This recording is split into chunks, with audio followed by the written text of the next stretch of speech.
చూడండి యేసుక్రీస్తు యేసుక్రీస్తు యొక్క 12 మంది శిష్యులు.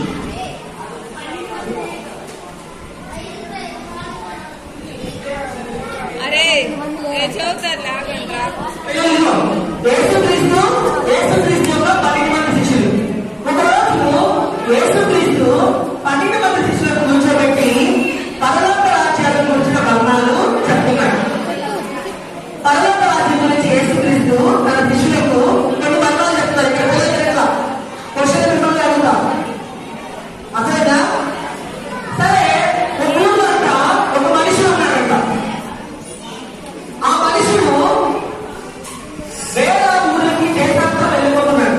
అంటే ఉన్న ఊరు నుంచి వేరే ఊరు వెళ్ళిపోతున్నాడు. ఈయన ఆ మనిషి. ఈ మనిషికి చాలా టాలెంట్ ఉన్నాయంట. అంటే చాలా తలాంతులు ఆయన దగ్గర.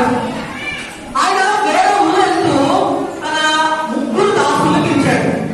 ఈయనలో ఆ మనిషి. ఈయన వేరే ఊరు వెళ్ళిపోతున్నాడు. వెళ్ళిపోతూ తన 3 దాసులను పిలిచాడు. మొదటి వాడు, రెండో వాడు, మూడో వాడు. 3 దాసులు పిలిచి చెప్తున్నాడు, ఏమని?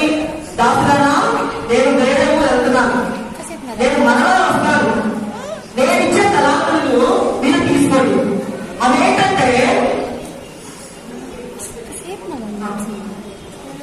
అవేంటంటే మొదటి దాసుడికి 5 తలాంతులు ఇచ్చాడట. ఎన్ని తలాంతులు?